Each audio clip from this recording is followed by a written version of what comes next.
পরম করুণাময় মহান আল্লাহর নামে শুরু করছি। I begin in the name of Allah, the most gracious and the most merciful. আল্লাহর কাছে হাজার শুকর, আমরা সবাই ভালো আছি, সুস্থ আছি, সুস্থ সবল মতো ক্লাস করতে পারছি। During this pandemic COVID-19, it is a great honored, privileged and thankful to Almighty Allah to take classes during this pandemic period. তো আমরা গত ক্লাসে খাজনাটা শেষ করেছি। এবার আমরা নতুন চ্যাপ্টার ধরবো, চ্যাপ্টার 10। এটাই হলো শেষ চ্যাপ্টার। আজকে অর্থনীতি 21তম ক্লাস। একজন একটু আকাশ পদ্মার স্লাইড দেখা যায় কিনা এবং শব্দ শোনা যায় কিনা একটু নক দাও। সব দেখা যায়। শব্দে কোনো সমস্যা আছে? শব্দ শোনা যায়? হ্যাঁ স্যার শোনা যায়। আচ্ছা, ঠিক আছে। তো চলো আমরা আমাদের ক্লাসে চলে যাই। তো প্রত্যেকে কোভিড-19 প্যান্ডেমিকের সেকেন্ড ঢেউ বা কোনো কোনো দেশের থার্ড ঢেউ চলছে। যাই হোক, আমরা যে কাজটা করব, আমরা প্রত্যেকে স্বাস্থ্যবিধি মেনে চলার চেষ্টা করব। মাস্ক, বাইরে গেলে অবশ্যই মাস্ক পরে বের হব এবং যতটুকু সম্ভব স্যানিটাইজার হাতে নিয়ে বের হব। স্যানিটাইজার দিয়ে কিছুক্ষণ পর পর হাতটা ওয়াশ করে ফেলবো, 2 হাত রাব করে ফেলবো এবং নট অনলি দ্যাট, বাসায় ফিরে অবশ্যই মাস্ক এবং যে স্যানিটাইজার দিয়ে হাত পা টোটালটাই রাব করব, অথবা বাথরুমে যে হাত মুখ 20 সেকেন্ড ধরে হাত মুখ কি করব, ভালো করে সাবান দিয়ে ধুবো। যাই হোক, আজকে আমাদের 21তম ক্লাস।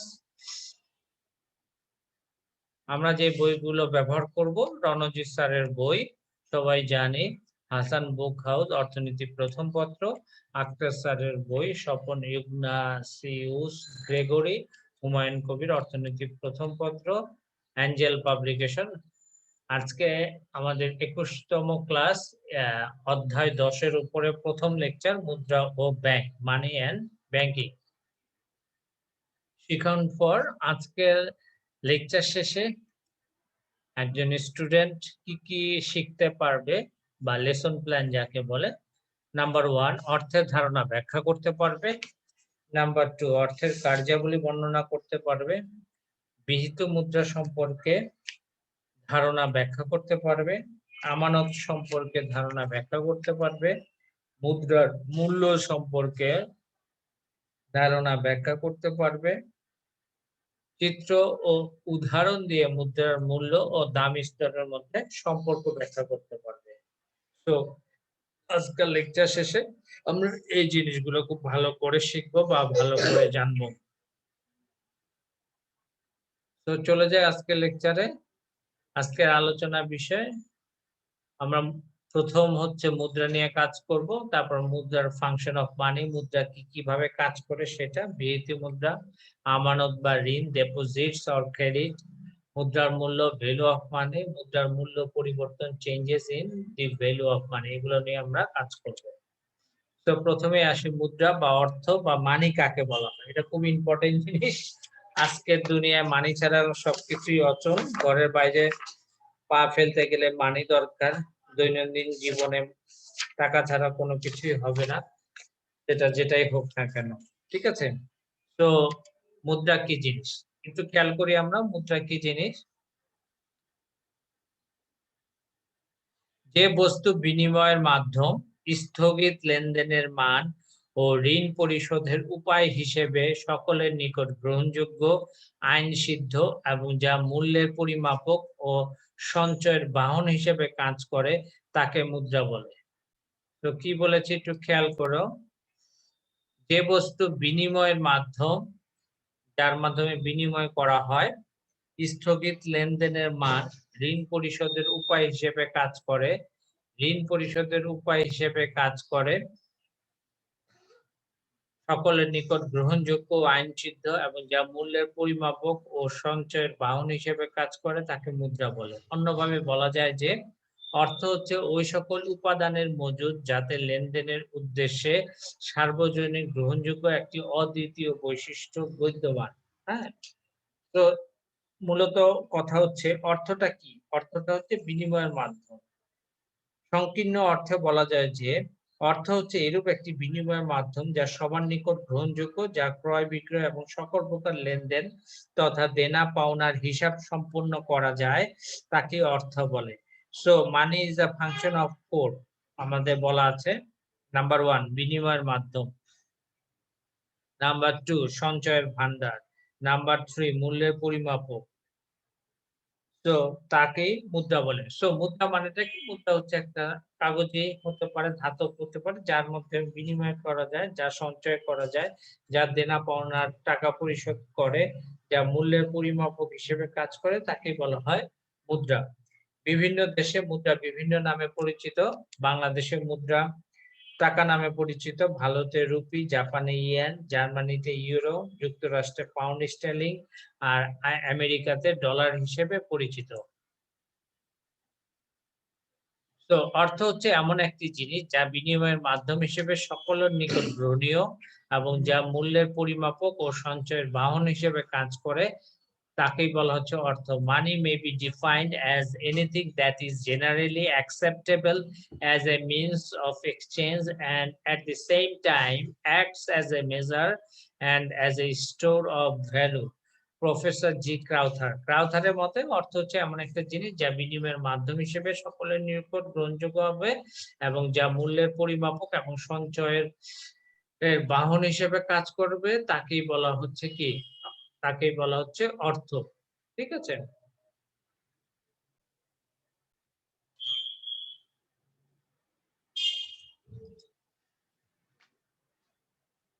তো অর্থের যে বৈশিষ্ট্য, অর্থের বৈশিষ্ট্যগুলো আমরা একটু ভালো করে দেখব। নাম্বার 1 অর্থ হচ্ছে রাষ্ট্র কর্তৃক ঘোষিত ও আইনসিদ্ধ বিনিময় মাধ্যম, যেটা যে কোনো রাষ্ট্র কর্তৃক ঘোষণা করা লাগে বা আইনসিদ্ধ বিনিময় মাধ্যম, যা দ্বারা কি করা যায়? বিনিময় করা যায়, তাকে অর্থ বলে। ঠিক আছে? অর্থ সর্বজন গ্রহণযোগ্য, অর্থ হচ্ছে সর্বজন গ্রহণযোগ্য একটি বিনিময় মাধ্যম। নাম্বার 3 অর্থ মূল্যের পরিমাপক হিসেবে কাজ করে। দ্রব্য যে মূল্য, সেই মূল্যের পরিমাপক হিসেবে কাজ করে। নাম্বার 3 অর্থের উৎপাদিকা শক্তি বিদ্যমান।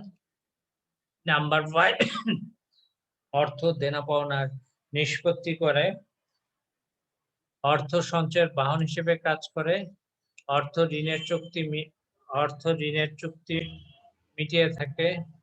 অর্থের তারল্য গুণ রয়েছে। সো অর্থটা কি? মূলত অর্থ হচ্ছে সোজা কথা, অর্থের যে বৈশিষ্ট্যগুলো আছে, অর্থ হচ্ছে একটা বিনিময়ের মাধ্যম যা আন্তর্জাতিক এবং রাষ্ট্র এবং আইনসিদ্ধ বিনিময়ের মাধ্যম। এটা হচ্ছে অর্থ সর্বজন গ্রাহ্য একটি বিনিময়ের মাধ্যম। ইয়া মূল্য পরিমাপক হিসেবে কাজ করে, ইয়া উৎপাদক শক্তি বিদ্যমান, অর্থ দেনা পাওনা নিষ্পত্তি করে, সঞ্চয়ের বাহন হিসেবে কাজ করে, ঋণের চুক্তি দ্বারা অর্থ মিটিয়ে থাকে, অর্থের তারল্য গুণ রয়েছে। ঠিক আছে? এখন আসো আমরা যেটা দেখব যে অর্থের কার্যাবলী। অর্থের কার্যাবলীটা আমরা দেখব। মুদ্রার কার্যাবলী। মুদ্রার কার্যাবলী,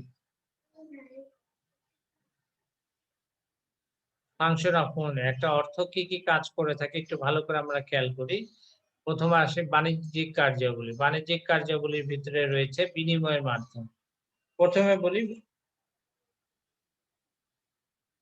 মানি is a matter of function of four. Money is a matter of function of four. Money টাকা মূলত 4টি কাজ করে থাকে। মিডিয়াম, মিডিয়াম অর্থের হচ্ছে মাধ্যম। মেজার, মেজার মানে পরিমাপক। Standard, store. সো মানির হলো 4টা কাজ। মিডিয়াম মাধ্যম, মেজার পরিমাপক, স্ট্যান্ডার্ড মানে মান, স্টোর মানে ভান্ডার। সো মানির 4টা কাজ করে থাকে। মানি হচ্ছে বিনিময়ের মাধ্যম। তাহলে চলে আসি বিনিময়ের মাধ্যমটা কি একটু খেয়াল করি। অর্থের প্রাথমিক ও প্রধান কাজ হচ্ছে বিনিময়ের মাধ্যম হিসেবে লেনদেন করা। অর্থ বিনিময়ের সর্বজন গ্রাহ্য মাধ্যম, তাই এর দ্বারা যে কোনো পরিমাণ পণ্য ও সেবা ক্রয় বিক্রয় করা যায়, ফলে লেনদেন সহজ ও গতিশীল হয়। নাম্বার 2, মূল্যের পরিমাপক। মূল্যের পরিমাপক দ্রব্য বিনিময় প্রথা মূল্যের পরিমাপের কোনো সাধারণ মানদণ্ড না থাকায় বিভিন্ন দ্রব্যের আপেক্ষিক মূল্য নির্ধারণ করা কঠিন ছিল, কিন্তু অর্থ সকল দ্রব্য ও সেবা বা সম্পদের মূল্যের পরিমাপকের সাধারণ মানদণ্ড হিসেবে কাজ করে। তো প্রথমে বলেছি আমি, মানি ইজ এ মিডিয়াম। মিডিয়াম মানে বিনিময়ের মাধ্যম। এই যে বিনিময়ের মাধ্যম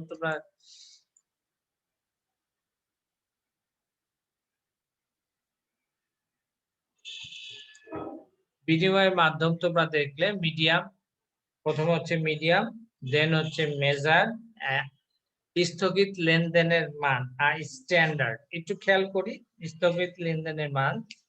স্থগিত লেনদেন বলতে ভবিষ্যৎ দেনা পাওনাকে নির্দেশ করে। দ্রব্যমূল্য দ্রুত পরিবর্তনশীল হলেও অর্থের মূল্য দ্রুত পরিবর্তনশীল নয়।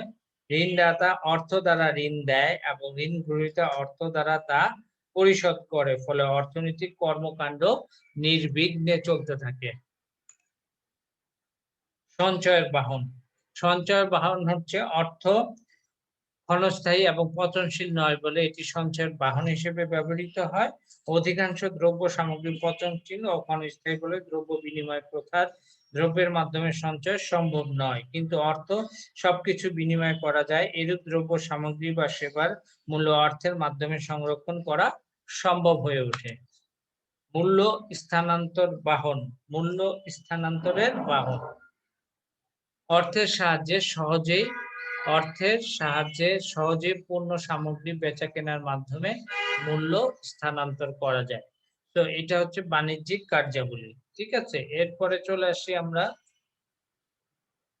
বাণিজ্যিক কার্যাবলী আরো জিনিস, যে ঋণের ভিত্তি। ঋণের ভিত্তি বলতে কি বোঝাচ্ছে একটু খেয়াল করি। অর্থ ঋণের ভিত্তি হিসেবে কাজ করে। বর্তমানে ব্যবসায়িক লেনদেনের অধিকাংশ বিভিন্ন ধরনের ঋণপত্র, যেমন চেক, ব্যাংক ড্রাফট, বিনিময় বিল ইত্যাদির সাহায্যে সম্পন্ন হয়। ব্যাংকে আমানত হিসেবে রক্ষিত নগদ অর্থের ভিত্তিতে ব্যাংক এসব ঋণপত্র প্রচলন করে। তারল্যের মান অর্থ সবচেয়ে তরল সম্পদ হিসেবে বিবেচিত হয়। অর্থের তারল্য গুণের ফলে দ্রব্য সামগ্রী যেমন সহজেই অর্থে রূপান্তর করা যায়, তেমনি অর্থকেও দ্রব্য সামগ্রীতে রূপান্তর করা যায়। এভাবে অর্থ তারল্যের মান হিসেবে কাজ করে। তৃপ্তি বৃদ্ধি করার উপায়। ভোক্তার প্রধান লক্ষ্য হলো সীমিত আয়ের মধ্যে থেকে দ্রব্য সামগ্রী ক্রয়ের মাধ্যমে সর্বোচ্চ তৃপ্তি লাভ করা। মার্শালের মতানুসারে বিভিন্ন দ্রব্যের একক হতে প্রাপ্ত প্রান্তিক উপযোগ যখন উক্ত দ্রব্যের প্রতি একক দামের সমান হয়, তখনই ক্রেতা সর্বোচ্চ তৃপ্তি লাভ করে। এছাড়াও ভোক্তা অর্থের মাধ্যমে নিজের ইচ্ছা ও প্রয়োজন মাফিক দ্রব্যাদি ক্রয় করে তৃপ্তি বাড়াতে পারে। তৃপ্তি বৃদ্ধি করার অর্থ হচ্ছে ভোক্তা অর্থের মাধ্যমে নিজের ইচ্ছা ও প্রয়োজন মাফিক দ্রব্যাদি ক্রয় করে তৃপ্তি বাড়াতে পারে। বন্টনের কাজ। উৎপাদন এবং আয়ের বন্টনের কাজটি সহজ করে দেয় অর্থ। উৎপাদন করব, ধান উৎপাদন করলাম, বাজারে নিয়ে গেলাম, বিক্রি করলাম, একটা নির্দিষ্ট টাকা পেলাম, তো এই টাকাটা আমার আয়। তো উৎপাদন ও আয়ের বন্টনের হিসেবে সহজ করে দেয় অর্থ।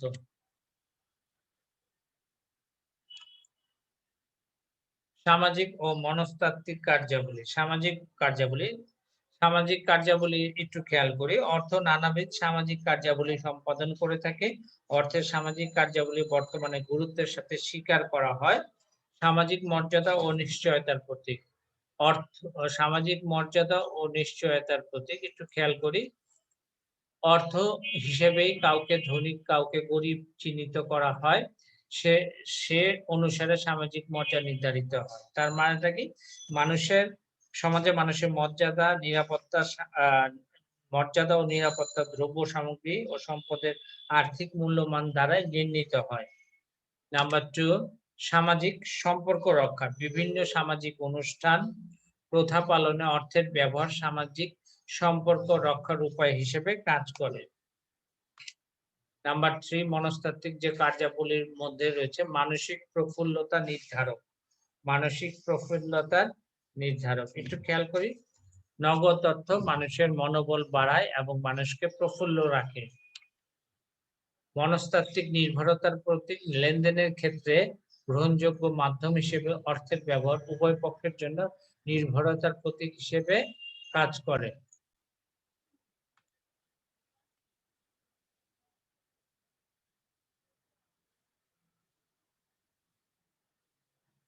তো আমরা দেখলাম যে অর্থের কার্যাবলীর ভিতরে মূলত আমরা দেখলাম বাণিজ্যিক কার্যাবলী, তারপরে দেখলাম সামাজিক কার্যাবলী, তারপরে দেখলাম মনস্তাত্ত্বিক কার্যাবলী।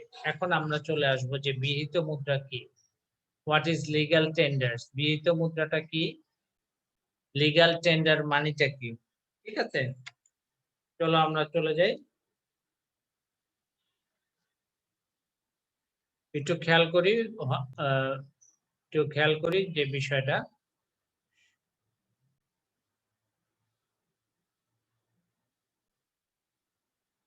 সরকার আইনের মাধ্যমে যে মুদ্রা চালু করে এবং মূল্যের পরিমাপক, সঞ্চয়ের বাহন এবং বিনিময় মাধ্যম হিসেবে দেশের জনগণ যা গ্রহণ করতে বাধ্য থাকে তাকে বিহিত মুদ্রা বলে। সোজা কথা, সরকার আইনের মাধ্যমে যে মুদ্রাটা চালু করবে এবং যে মুদ্রাটা হচ্ছে সঞ্চয়ের বাহন, পরিমাপক এবং বিনিময়ের মাধ্যম হিসেবে কাজ করবে, জনগণ যা গ্রহণ করতে বাধ্য থাকে তাকে বলা হয় বিহিত মুদ্রা। একটু খেয়াল করি, সমাজের সকল ব্যক্তি লেনদেনের কাজে এই মুদ্রা গ্রহণ করতে বাধ্য থাকে।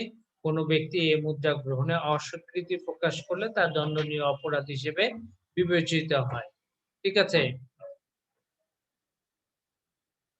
আরিয়ান ইসলাম, সাব্বির হোসেন এবং আরাফ, তোমাদের বারবার বলছি তোমরা একটা নির্দিষ্ট টাইমে আমি বলার সাপেক্ষে তোমরা প্রেজেন্ট দিবে, আদারওয়াইজ প্রেজেন্ট দিলে সেই প্রেজেন্ট কাউন্ট হবে না। ঠিক আছে, আর প্রেজেন্ট দিবে না। ক্লাসে একটা নির্দিষ্ট সময়ে আমি যখন বলবো তখনই প্রেজেন্ট দিবে। তো দেখো, তো উদাহরণ হিসেবে বলা যায় যে আমাদের দেশে প্রচলিত 1 টাকা, 2 টাকা, 5 টাকা, 10 টাকা, 20 টাকা, 50 টাকা, 100 টাকা, 500 টাকা, 1000 টাকা নোট বিহিত মুদ্রা। এছাড়া ব্যাংক কি করে, চেক, ব্যাংক ড্রাফট, বিনিময় বিল, ট্রেজারি বিল, প্রাইস বন্ড ইত্যাদি প্রায় মুদ্রার মতো কাজ করলেও তা বিহিত মুদ্রা নয়। সো যেগুলো হচ্ছে লিগ্যাল মানি হিসেবে কাজ করে বা লিগ্যাল টেন্ডার হিসেবে কাজ করে সেগুলো হচ্ছে আমাদের দেশে 1 টাকা আছে, 2 টাকা, 5 টাকা, 10 টাকা, 40, 50, 100, 200, 500, 1000, এগুলো যে নোটগুলো আঁকা টাকার যে নোটগুলো আছে সেগুলো বিহিত মুদ্রা হিসেবে কাজ করে। সো এছাড়াও যেগুলোর দ্বারা লেনদেন হয়, এক হচ্ছে ব্যাংক চেক, ব্যাংক ড্রাফট, বিনিময় বিল, ট্রেজারি বিল, প্রাইস বন্ড ইত্যাদি প্রায় মুদ্রার মতো কাজ করলেও এগুলো বিহিত মুদ্রা নয়, এগুলোকে ঐচ্ছিক মুদ্রা বলে। সো বিহিত মুদ্রা আবার 2 ধরনের রয়েছে, একটা হচ্ছে অসীম বিহিত মুদ্রা আর একটা হচ্ছে সসীম বা সীমিত বিহিত মুদ্রা। একটা হচ্ছে আনলিমিটেড লিগ্যাল টেন্ডার মানি আর একটা হচ্ছে লিমিটেড লিগ্যাল টেন্ডার মানি। ঠিক আছে, তাহলে চলো আমরা দেখি আসলে।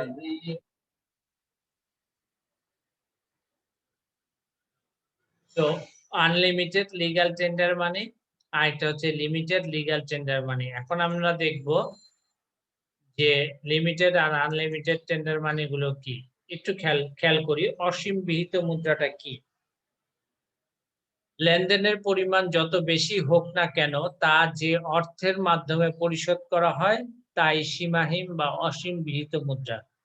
একটু খেয়াল করো, মানে লেনদেন হচ্ছে দুইটা ব্যক্তির মধ্যে, একজন আরেকজনের কাছে টাকা পায় বা যে কোনো কিছু ক্রয়ের জন্য যে লেনদেনটা হচ্ছে, সেই লেনদেন যখন মূল্যের বা অর্থের আকারে পরিশোধ করা হয় তখন সেটাকে বলা হয়, যে অর্থের আকারে প্রকাশ করা হয়, সীমাহীন বা অসীম বিহিত মুদ্রা।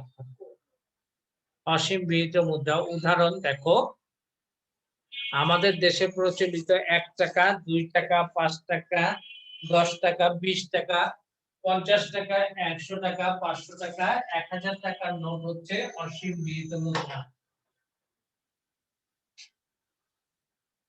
তো এবার আমরা যেটা চলে আসবো সেটা হচ্ছে,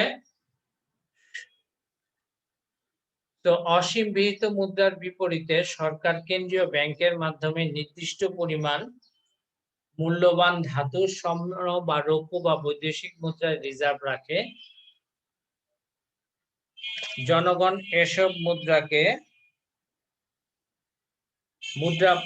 জনগণ এসব মুদ্রা সরকারকে ফেরত দিয়ে সমপরিমাণ মূল্যবান ধাতু বা বৈদেশিক মুদ্রা পাওয়ার অধিকার রাখে। এজন্য এসব মুদ্রার গায়ে চাহিদা মাত্র ইহার বাহককে দিতে বাধ্য থাকিবে কথাটি লেখা থাকে। এই যে অসীম বিহিত মুদ্রা, প্রত্যেকটা টাকার পিছনে টাকার সামনে লেখা থাকে যে চাহিদা মাত্র ইহার বাহককে দিতে বাধ্য থাকিবে।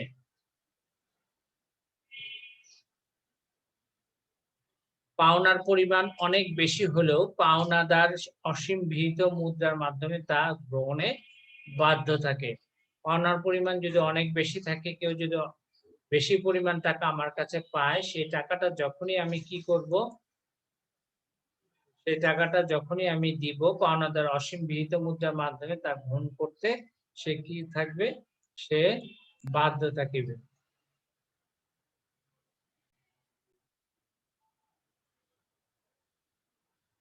এরপরে আমরা চলে যাব সসীম বিহিত মুদ্রা। একটু খেয়াল করি, লেনদেন কাজে যে অর্থের একটি নির্দিষ্ট পরিমাণের অধিক কোনো ব্যক্তিকে গ্রহণে আইনগত বাধ্য করা যায় না, তাকে সসীম বিহিত মুদ্রা বলা হয়। একটু খেয়াল করো, লেনদেন কাজে যে অর্থের একটা নির্দিষ্ট পরিমাণের অধিক কোনো ব্যক্তিকে নির্দিষ্ট গ্রহণে আইনগত বাধ্য করা যায় না। মানে কি, আমি লেনদেন করতেছি, আমি এখন ধরেন কেউ 1 লাখ টাকা পায়, আমি 5 পয়সা 10 পয়সা দিয়ে বা 50 পয়সা দিয়ে, হ্যাঁ, মুদ্রা দিয়ে আমি 1 লাখ টাকা দিতে পারবো না। একটা নির্দিষ্ট আইন রয়েছে, এর বেশি সে নিবে না বা নিতে বাধ্য করা যায় না, তাকে বলা হচ্ছে সসীম বিহিত মুদ্রা। বাংলাদেশে 1 ও 2 টাকার কাগজি নোট, এছাড়া 5, 10, 25, 50 পয়সা এবং 1, 2 ও 5 টাকার ধাতব মুদ্রা সসীম বিহিত মুদ্রা নামে পরিচিত। এ মুদ্রা গ্রহণকারী কি পরিমাণ গ্রহণ করবে বা আদৌ গ্রহণ করবে কিনা তা নির্ভর করে তার ইচ্ছার উপরে। এইসব মুদ্রার বিপরীতে জনগণ সমপরিমাণ স্বর্ণ বা বৈদেশিক মুদ্রা দাবি করতে পারে না। এগুলো শুধু দেশের অভ্যন্তরে ক্ষুদ্র ক্ষুদ্র লেনদেন বা বড় মুদ্রার অবিভাজ্যতা সংক্রান্ত অসুবিধা দূর করতে ব্যবহৃত হয়। আমাদের যখন বড় মুদ্রা 100, 200, 1000, 2000 যে টাকাগুলো ভাগ মানে ভাঙিয়ে দিতে হয়, তখন কিছু পায় যে টাকা, সেই টাকাটা এখান থেকে দিতে হয়। ঠিক আছে?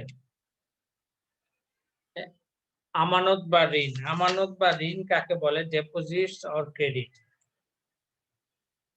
একটু খেয়াল করি, জনসাধারণ বাণিজ্যিক ব্যাংকে যে নগদ অর্থ সঞ্চয় আকারে জমা রাখে এবং কিছু শর্তের মাধ্যমে তা উত্তোলন করার অধিকার ভোগ করে, তাকেই আমানত বলে। আমানত 2 প্রকার, একটা হচ্ছে প্রকৃত আমানত এবং একটা সৃষ্ট আমানত। ঠিক আছে? জনগণের অর্থ জমা রাখার ফলে যে আমানত তৈরি হয় তাকে প্রকৃত আমানত বলা হয়। অন্যদিকে ঋণ প্রদানের মাধ্যমে ব্যাংকগুলো যে আমানত তৈরি করে তাকে সৃষ্ট আমানত বলে। নিম্নোক্ত 3 ধরনের হিসাবের মাধ্যমে ব্যাংকগুলো প্রকৃত আমানত জমা রাখে। আচ্ছা, একটু খেয়াল করে, আমানত মানেটা কি? কেউ একজন ব্যাংকের নগদ অর্থ সঞ্চয় আকারে জমা রাখলো এবং ব্যাংক কিছু শর্ত দিয়ে দিল যে উত্তোলনের ক্ষেত্রে এই শর্ত বিবেচনা হবে, তাকে বলা হচ্ছে আমানত। আমানত হচ্ছে 2 প্রকার, একটা প্রকৃত আমানত, সৃষ্ট আমানত।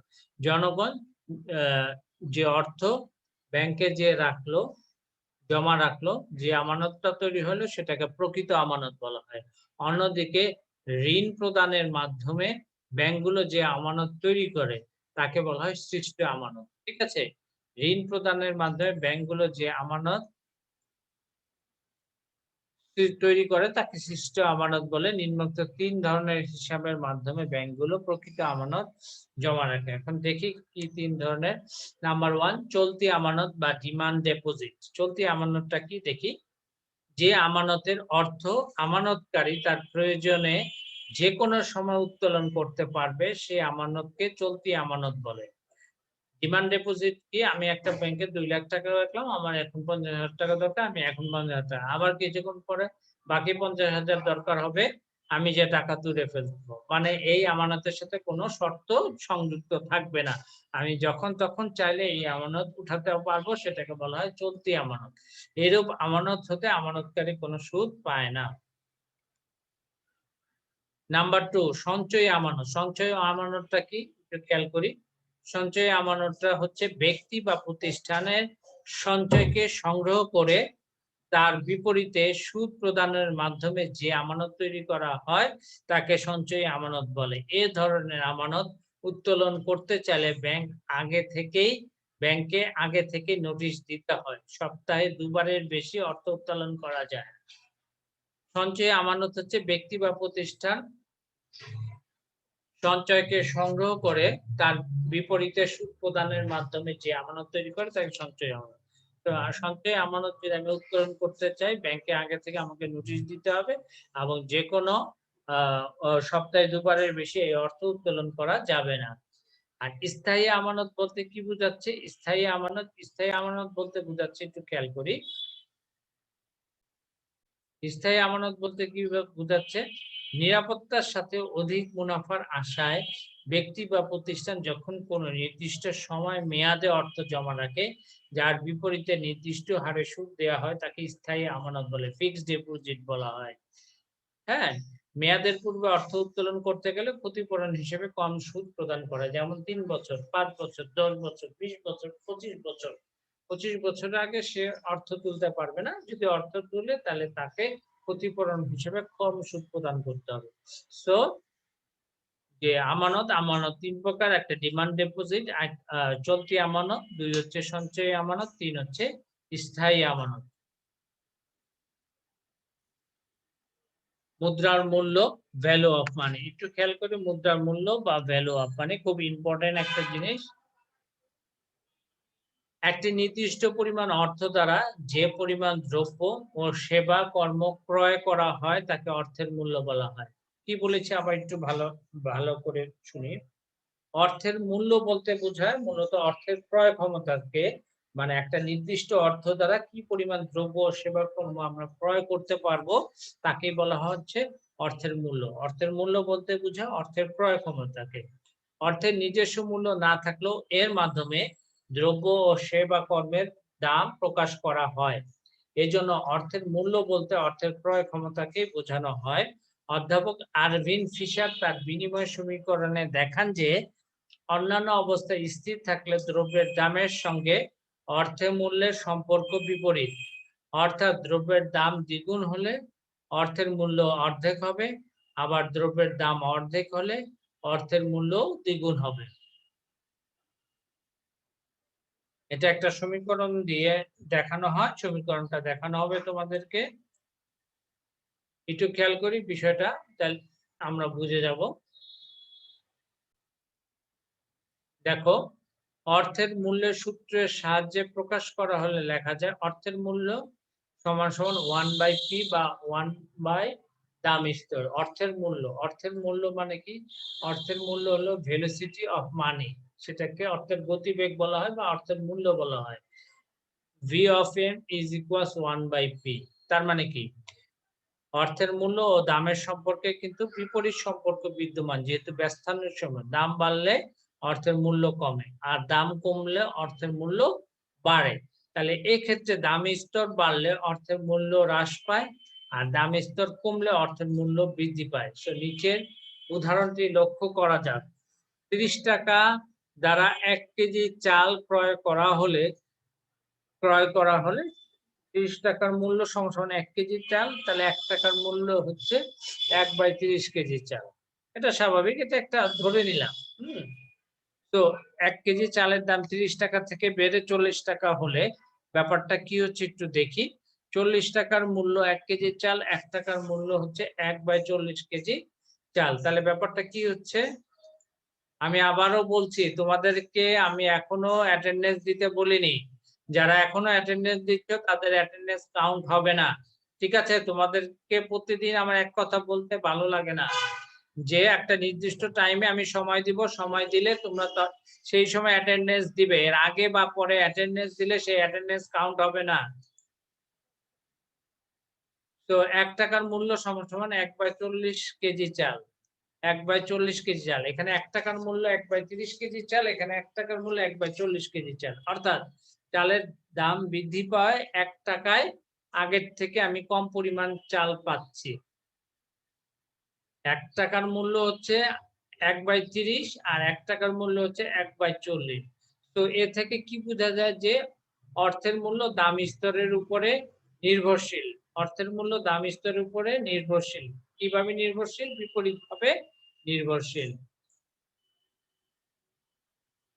একটু আমরা চিত্রের মাধ্যমে দেখি। চিত্রে ভূমি অক্ষে দাম স্তর, লম্ব অক্ষে অর্থের মূল্য নির্দেশিত। দেখো, এটা হচ্ছে V of M, velocity of money রেখা, অর্থের মূল্য রেখা। এখানে দাম স্তর ও অর্থ মূল্যের সম্পর্ক দেখিয়েছে। দেখো চিত্রতে দেখা যাচ্ছে যে প্রাথমিকভাবে এ বিন্দু অনুযায়ী OP1 দাম স্তর ও অর্থের মূল্য হচ্ছে OVM1। এই যে এ মূল্য OP1 দাম স্তরে এ বিন্দুর সাপেক্ষে অর্থের মূল্য হচ্ছে কি OVM1। এখন দামি স্তর বেড়ে যদি OP2 হয়, বি বিন্দুর সাপেক্ষে দামি স্তর বেড়ে গেল, তাহলে অর্থের মূল্য কমবে। এই যে কমে গেল, OVM2 হলো। OVM2 হলো। তার মানেটা কি? তার মানেটা হচ্ছে দেখো চিত্রতে দেখা যাচ্ছে যে পূর্বের অর্থের মূল্যের পরিমাণ OVM1, পরবর্তী অর্থের মূল্যের পরিমাণ OVM2। OVM2 এর চেয়ে বেশি, অর্থাৎ দাম স্তর বৃদ্ধি পাওয়ায় অর্থের মূল্য কমে গেছে। ঠিক এর বিপরীত ঘটনাও ঘটে যে দাম স্তর কমে গেলে অর্থের মূল্যটা কি হয়ে যায়? অর্থের মূল্যটা কি হয়ে যায়? বেড়ে যায়। এই জন্য আমরা বলতে পারি যে অর্থের ক্রয় ক্ষমতা বা অর্থের মূল্য দাম স্তরের উপরে নির্ভরশীল, আর এই সম্পর্কটা বিপরীতধর্মী। তোমরা যদি কেউ না বুঝো সাথে সাথে আমাকে নক দিবে যে স্যার এই জায়গাটায় বুঝিনি। এখন আমরা কি করতেছি দেখো, অর্থের মূল্য এবং দাম স্তরের সাথে এই বিপরীত সম্পর্ক এ এবং বি বিন্দু যোগ করলে ডান থেকে বামে নিম্নগামী একটা রেখা পাওয়া যাচ্ছে। ডান থেকে বামে নিম্নগামী একটা রেখা পাওয়া যাচ্ছে। ঠিক আছে?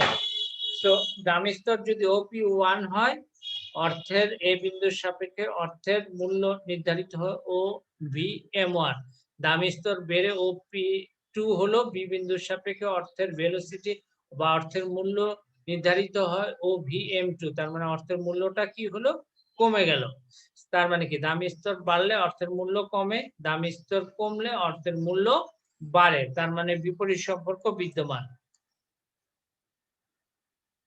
এখন আমরা যেটা যাব সেটা হচ্ছে দ্রব্যের মূল্য পরিবর্তন, change in the value of money. একটু খেয়াল করি, অর্থের মূল্য পরিবর্তনে বলতে অর্থের ক্রয় ক্ষমতার পরিবর্তনকে বোঝানো হয়। পণ্য দ্রব্যের দাম স্তরের পরিবর্তনের সাথে সাথে অর্থের ক্রয় ক্ষমতার যে পরিবর্তন হয় তাকেই অর্থের মূল্য পরিবর্তন বলা হয়। অর্থের মূল্য মানে অর্থের ক্রয় ক্ষমতার পরিবর্তন হবে। আগে অর্থ দ্বারা যতটুকু দ্রব্য কিনতাম, এখন একই অর্থ দ্বারা হয় বেশি কিনবো নাহলে কম কিনবো, সেটাকে বলা হয় অর্থের মূল্য পরিবর্তন বা অর্থের ক্রয় ক্ষমতার পরিবর্তন, যাকে অর্থের মূল্য পরিবর্তন বলা হয়। একটি নির্দিষ্ট পরিমাণ অর্থ দ্বারা যদি পূর্বের তুলনায় কম পরিমাণ দ্রব্য সামগ্রী ক্রয় করা যায়, সেক্ষেত্রে অর্থের মূল্য হ্রাস পায়। বিপরীত অবস্থায় একটি নির্দিষ্ট পরিমাণ অর্থ দ্বারা যদি পূর্বের তুলনায় বেশি দ্রব্য ও সেবা ক্রয় করা যায়, সেক্ষেত্রে অর্থের মূল্য বৃদ্ধি পায়। তো সময় ব্যবধানে দাম স্তর বাড়লে অর্থের মূল্য কমে এবং দাম স্তর কমলে অর্থের মূল্য বাড়ে, যেটা আমরা একটু আগে দেখে আসলাম। হ্যাঁ, তোমরা সবাই এখন কটা বাজে? এখন বাজে হইলো 12:35। 12:35 থেকে 12:37 সবাই অ্যাটেন্ডেন্সটা দিয়ে ফেলো। তোমার পূর্ণ নাম লিখবে, রোল নাম্বার লিখবে এবং সেকশন লিখবে। পূর্ণ নাম, রোল এবং সেকশন। পূর্ণ নাম, রোল এবং সেকশন লিখবে।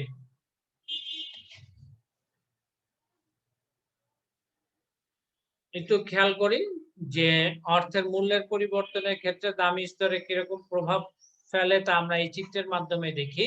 চিত্রে ভূমি অক্ষে দাম স্তর, লম্ব অক্ষে অর্থের মূল্য নির্দেশিত।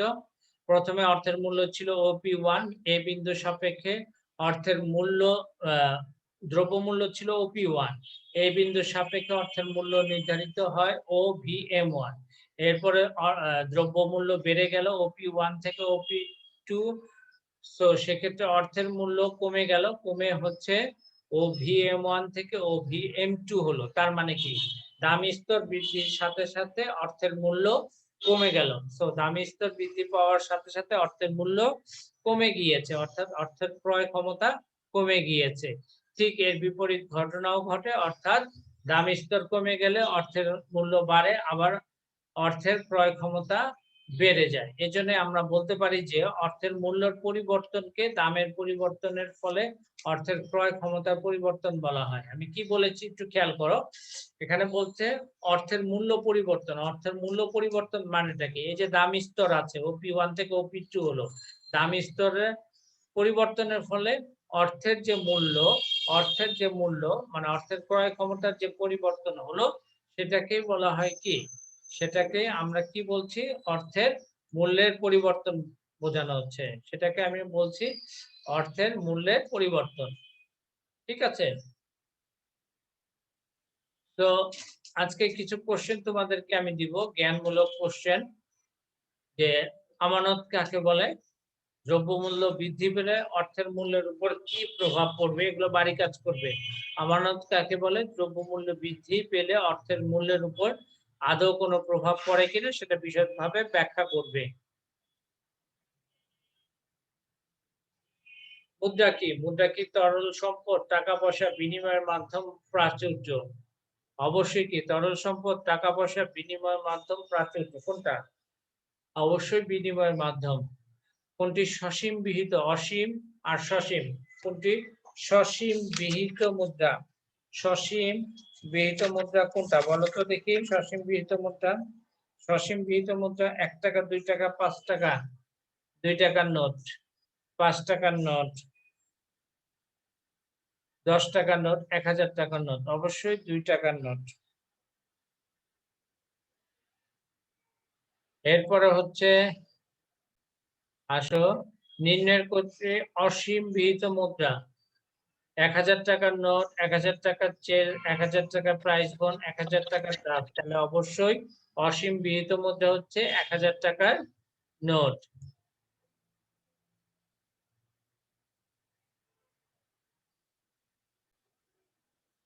এরপরে আসো মুদ্রা কোনটি কাজ করে? মুদ্রা বিনিময়ের মাধ্যম, নাম্বার রোমান 1 বিনিময়ের মাধ্যম সৃষ্টি করে, মূল্যের পরিমাপক হিসেবে কাজ করে, সঞ্চয়ের বাহন হিসেবে কাজ করে।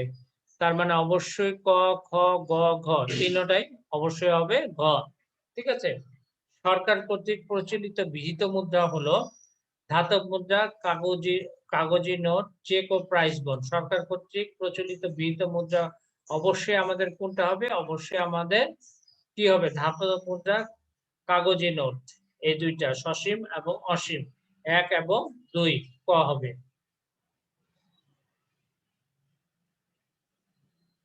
এখন এটা তোমরা বাসায় একটা সিকিউ দেয়া আছে, এই সিকিউটা বাসায় তোমরা করবে। দেখো নিচের চিত্রটি লক্ষ্য করো এবং সংশ্লিষ্ট প্রশ্নের উত্তর দাও। ঠিক আছে?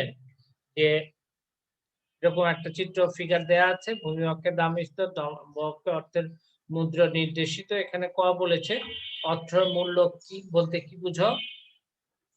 মুদ্রা কি শুধুমাত্র বিনিময়ের মাধ্যম হিসেবে কাজ করে কিনা? উদ্দীপকের চিত্রে অর্থের মূল্য ও দাম স্তরের মধ্যে যে সম্পর্ক প্রকাশ পায় তা ব্যাখ্যা করো। অর্থের মূল্য এবং দাম স্তরের সম্পর্ক ব্যাখ্যা করো। অর্থের মূল্য এবং দাম স্তরের মধ্যে সম্পর্ক যে বিপরীত সেটা ব্যাখ্যা করবে। যে দাম স্তর OP1 ছিল, এ বিন্দুর সাপেক্ষে অর্থের যে মূল্য ছিল সেটা হচ্ছে OVM1।